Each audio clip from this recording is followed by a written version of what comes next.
The Addiction Podcast, Point of No Return. Hello, I'm Joni Siegel, the host of the Addiction Podcast. In 2022, over 100,000 people died from drug and alcohol abuse, and that number is growing daily. Fentanyl poisoning, pot, cocaine, heroin, and even psychedelics and alcohol all contribute to this crisis, while we're bombarded with promotions from thousands of rehabs. Newborns are born addicted, and the majority of homeless people struggle with drug addiction. Drug dealers exploit online resources to sell to teens, and antidepressant use is spiraling out of control. This podcast features brutally honest guest interviews revealing harsh realities and offering hope and solutions through their stories. We don't sugarcoat anything. Guests speak raw and real. More importantly, you'll find inspiration to understand, overcome, and achieve recovery, whether for yourself or to help others, some within your own family, many among your friends or associates. Whether you're seeking help or just a glimmer of hope, our podcast equips you with the latest insights to confront this generational battle. Many listeners tell us they want to join the fight, but do not have the time or money to act, lobby, or just help. If that's you, go to www.patreon.com/theaddictionpodcast and see how you can help. Navarone Garcia, thank you for being with us today. Hello, Joni. How are you? I'm good. You mentioned in your bio, I know I was looking at your bio before I talked to you, that you started using drugs at a young age. How old were you when you were first introduced to drugs? The first time I smoked weed, I was just about to turn 13, so at the end of 12. Is drug addiction tearing your family apart? Don't let it consume another moment of your life. Take action now with addicted.org. Their experienced team is solely dedicated to helping families and individuals affected by drug addiction across the United States find the right rehab center quickly and tailored to specific individual needs. When you dial 1-877-919-8126, you're connecting with a dedicated rehab specialist who knows the ins and outs of addiction recovery and cares about you. Don't hesitate. Don't wait for another day to slip away. Call us now at 1-877-919-8126 or visit addicted.org. Let their family help yours on your journey to recovery. Pretty much used most drugs, psychedelics, and kind of softer ones, but by the time I was 14 or 15, and by 17 I had done heroin and everything else, and meth and everything. Okay. And who introduced you to weed when you first tried it? Can you say? It was a childhood friend. Okay. Someone I was actually in like a band with them. My first musical band I played in, when I was 12. Okay. It's a little scary for me because my granddaughter just turned 11. So that's all I'm going to say about that. So where did you grow up, Navarone? In in Beverly Hills, California. Okay. And yeah. I mean, I know, your mom's Priscilla, Presley. Yeah. But so you had a childhood friend that introduced you to marijuana, and did you just try it because you thought it would be fun? Was there any kind of issue going on? Or what I mean is sometimes when we talk to someone who had a former drug, had a habit, there was some kind of trauma or something. Was there any of that, or you just tried it because? No, I don't think so. It was it had never really occurred to me until it was kind of brought up that they were going to do it. And I had a few other friends that were older, and they were kind of doing it as well. Okay. And you were making music at a young age then? Yeah, I always wanted to be in a band. I always wanted to play different instruments. I started at piano when I was probably 8 or 9, and then decided I wanted to play drums, and then tried playing drums with the band and decided I wanted to be the singer. And then I told a friend of mine that I was a singer, and she was like, but what you're not a musician if you're not playing an instrument. And I was like, okay, then I'll play guitar. So then I started playing guitar as well. Okay. I don't know. I'm a singer. I consider myself a musician, and I don't play a musical instrument, but that's exactly. It was like a Nirvana standpoint of things. exactly. That's an argument Yeah, for a different exactly. podcast. But anyway, I would say you're definitely a musician. Now, where did you go to school? I went to school in several schools. I went to Campbell Hall for a couple years in the Valley, and then I got behind on my grades a bit, and Okay. it was very social, but not very academic. Understood. But so I either was going to be held back or I had to leave school. And did you graduate?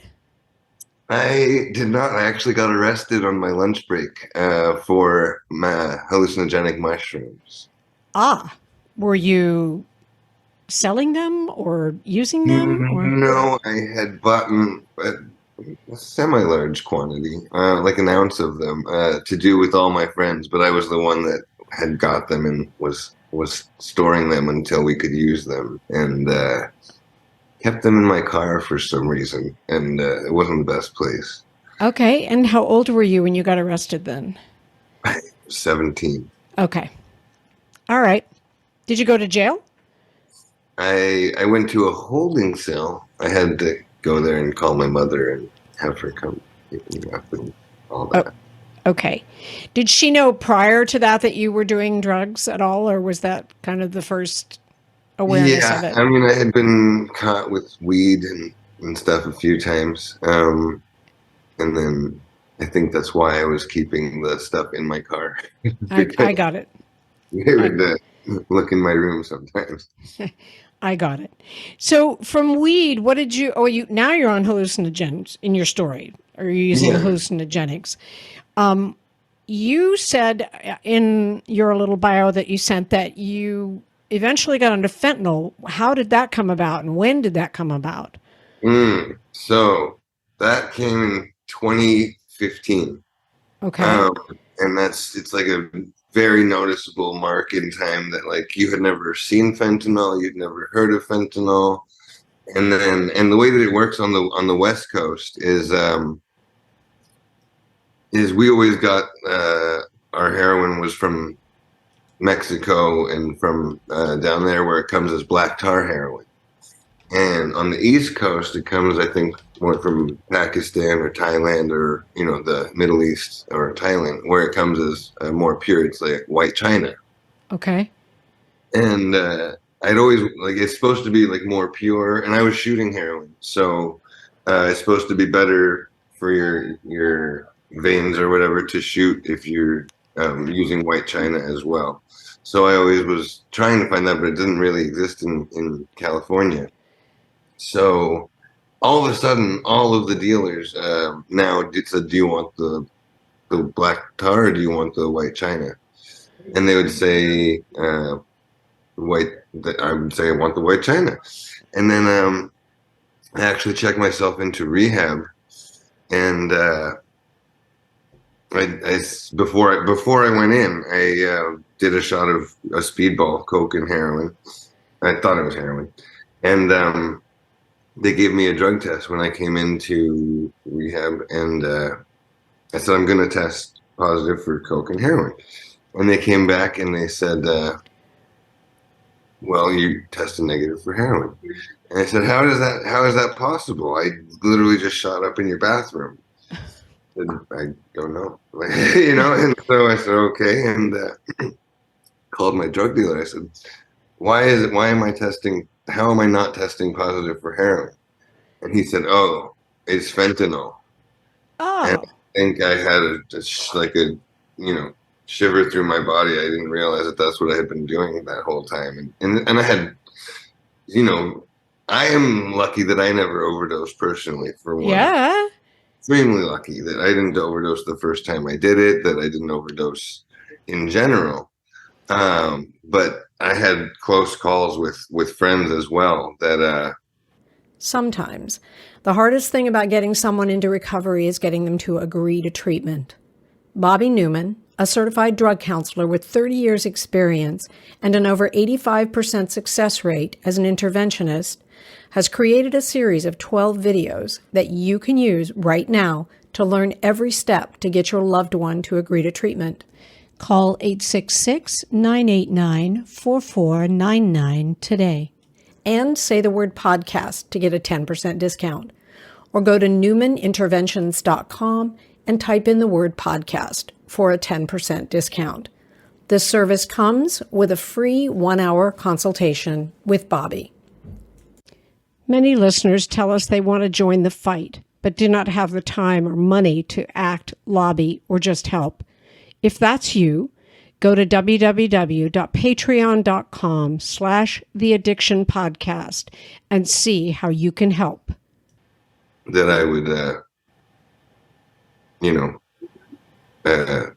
have to bring back to life. Okay. Which was terrifying. Yeah. Did you lose any friends to fentanyl? Yeah. Oh, yeah. I mean, is when people were started dying from smoking heroin, because it was in heroin as well. And I had friends that they were never intravenous users. They were never anything, and anything more than smoking off tinfoil. And all of a sudden they were dying, and wow, that was scary. Wow. I'm going to pause just for a moment. Yeah. Your internet is kind of going in and out. I don't know if it's your Wi-Fi. You froze for a little bit, and maybe it will not happen again. But okay, I kind of had a little bit of an experience like that as well. Anyway, we'll keep going. If it gets really bad, I'll let you know. But that's fine.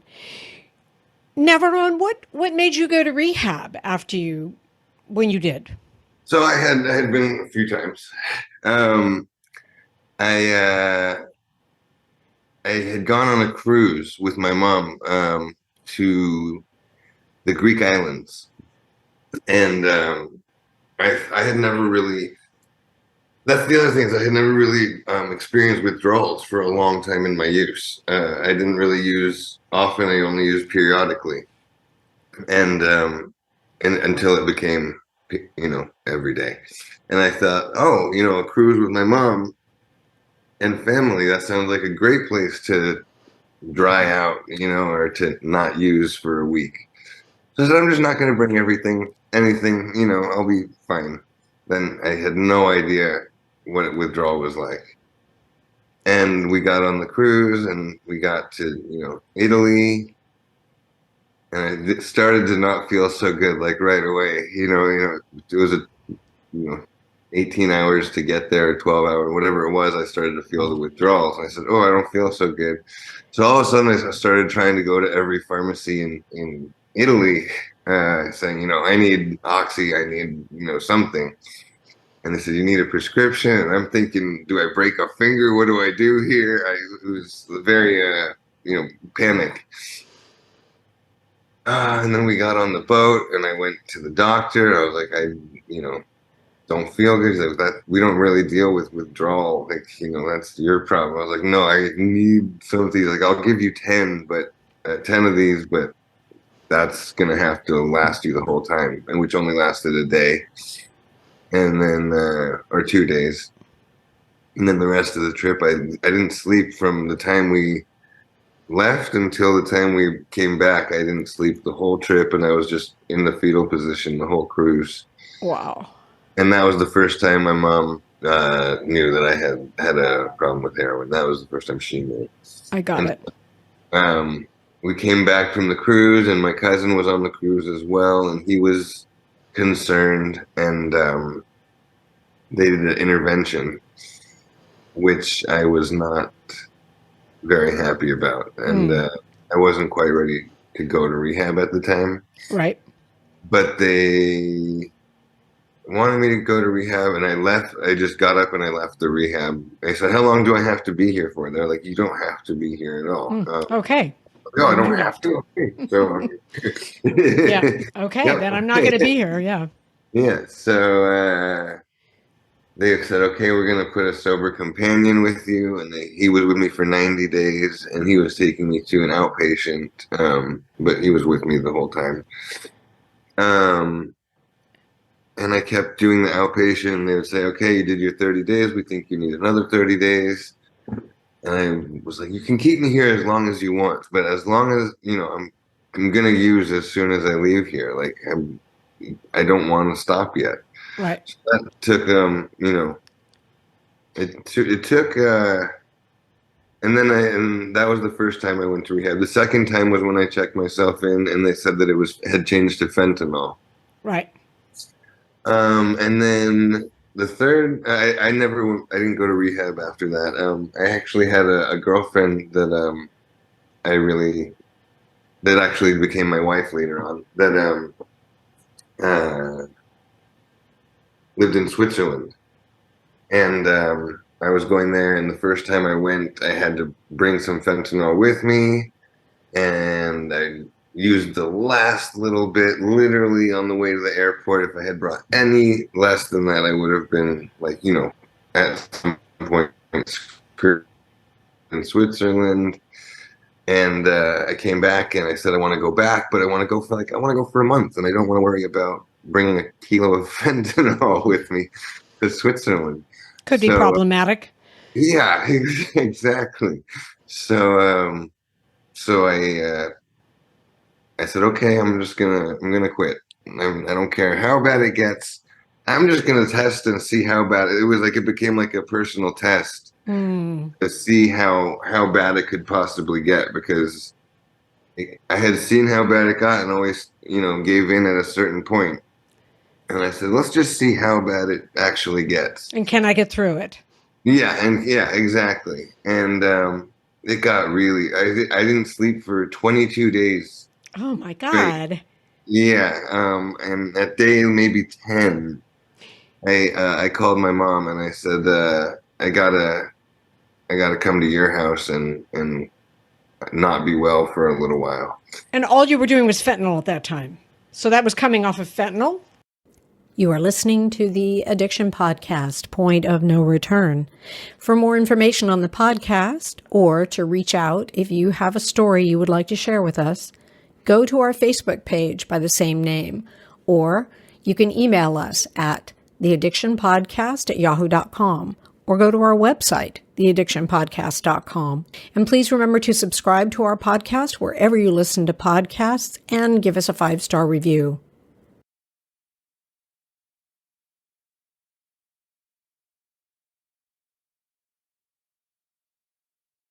Yeah. Okay. Wow. With cocaine as well at the okay. speedball, but yeah. So yeah, and I was hallucinating. I was having crazy experiences. And did you get through it? I did. Yeah, I got through it. I didn't feel normal. I got a little bit of sleep after day 22, and I still didn't feel normal. It took probably 40 days until I felt normal. I had a best friend that was actually, we used to go to the guy the same, every day. He'd call me before he went to work, or, before he did nothing, whatever it was.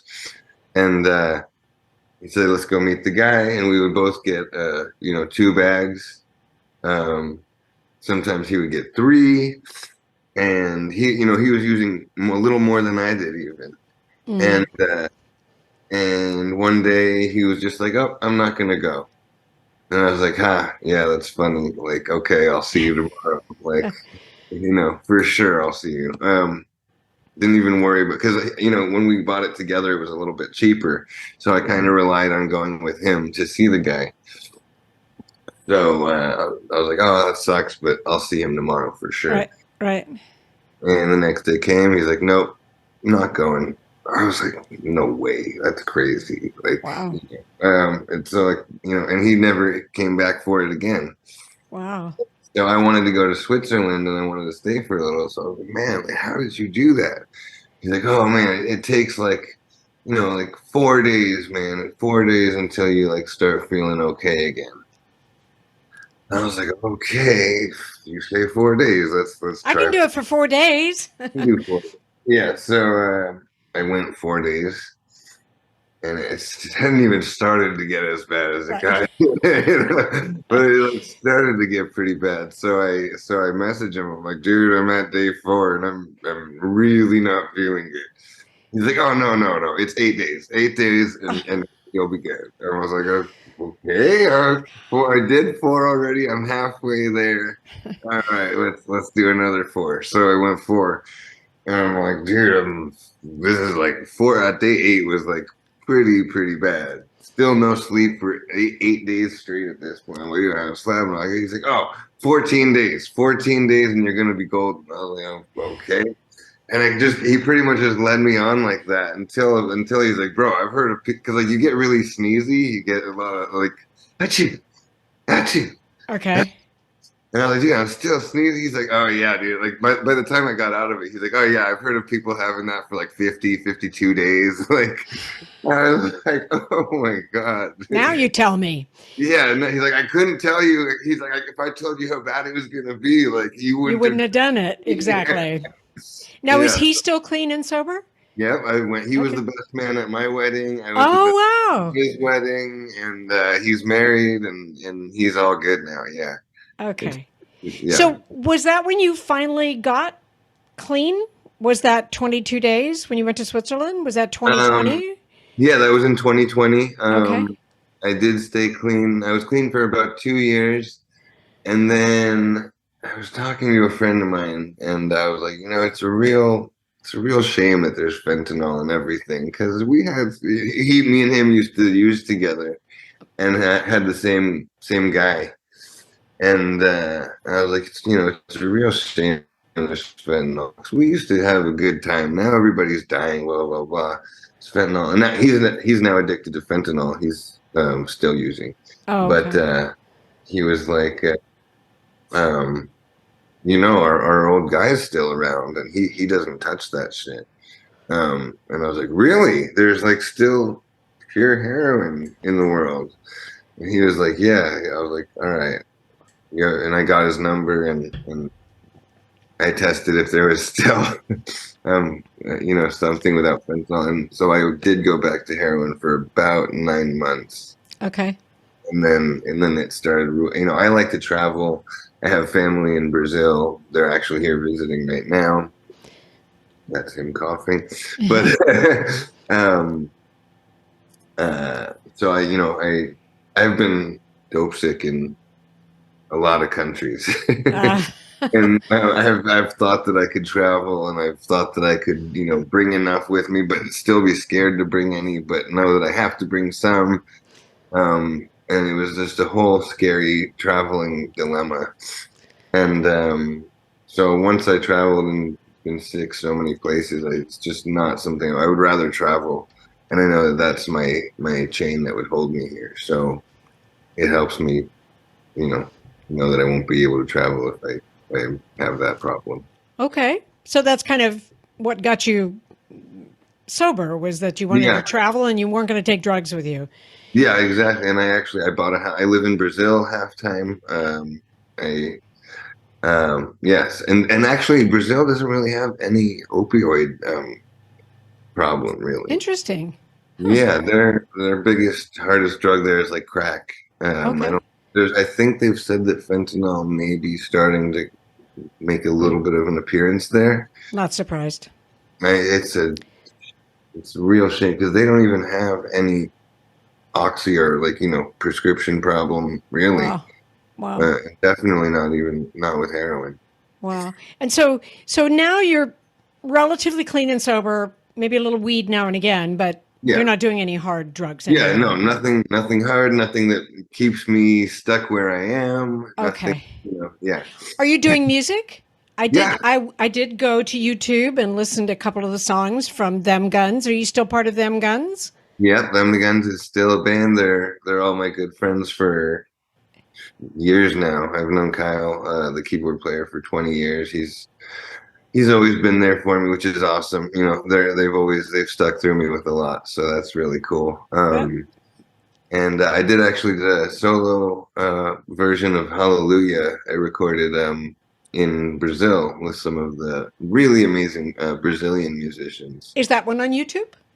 It's not. It's on Spotify. Oh yeah, it is. It Okay, is. I'm gonna It's on find it. YouTube and Spotify and iTunes and all that. I'm gonna find it. Is that the All is right. that the Leonard Cohen Hallelujah? Yeah. Yeah. I sing Yeah. it too. I probably Uh-huh. don't sing it the same way you do, but I sing it too. So you are hooked up with Michael Deleon and steered straight. Yes. And we've had Michael on several times, and we know that we're going to have him on again actually shortly. Oh, nice. And we know that he goes around and he educates kids on drugs. How did you meet Michael? How'd you get hooked up with Michael? I actually went to the Victoria's Voice Foundation event. It was in Florida with Jackie Siegel, Yeah, we've had and her on. Yeah. yeah, and her daughter passed away from an overdose, and now they're big supporters of awareness and Narcan and all that. So, and they did an event, and they honored my mom because she's dealt with these issues for a long time. Okay. So they honored her, and I gave a little speech that I was thankful and honoring her. And after the speech, I met Michael. He was there as well, and he said, I'd love it if you came in to talk to schools or something like that. I said, all right, let's do it. And it took a while because I was going back and forth from Brazil.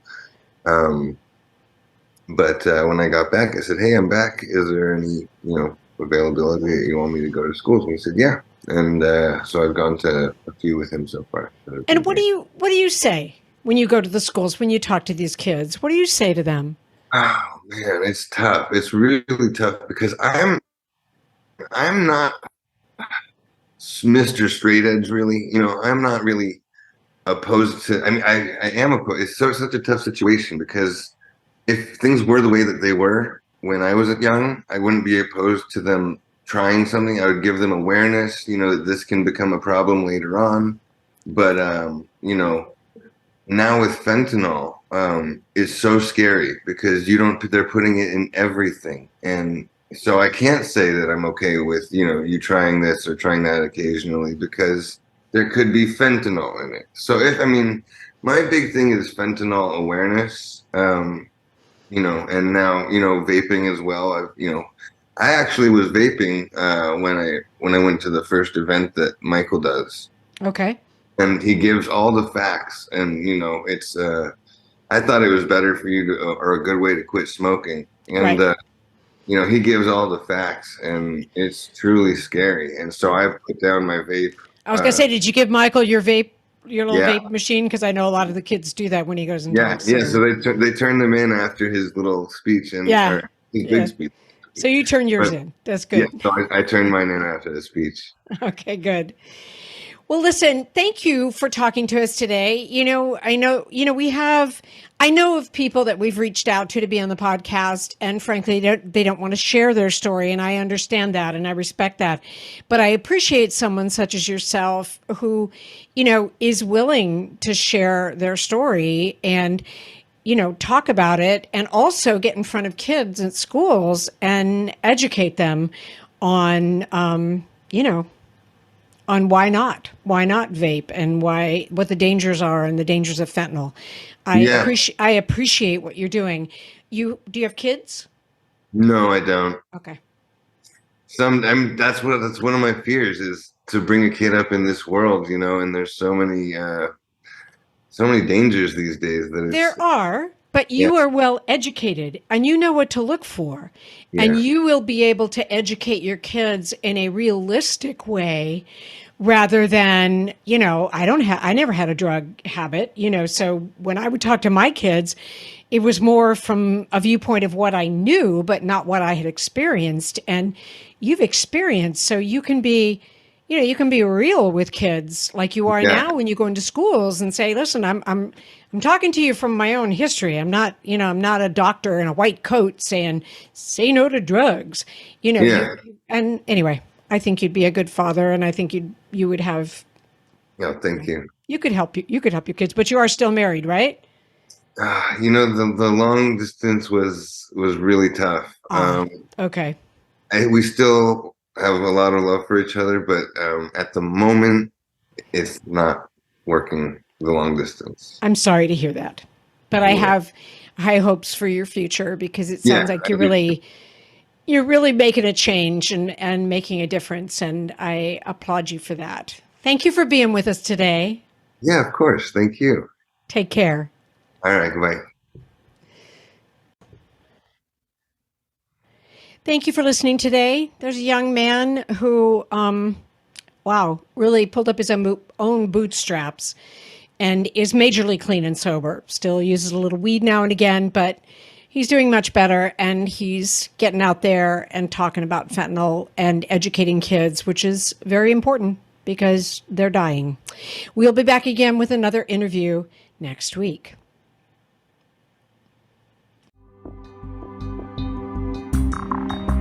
You have been listening to the Addiction Podcast, Point of No Return. For more information, reach out to us on Facebook or go to www.theaddictionpodcast.com. Our email is theaddictionpodcast@yahoo.com.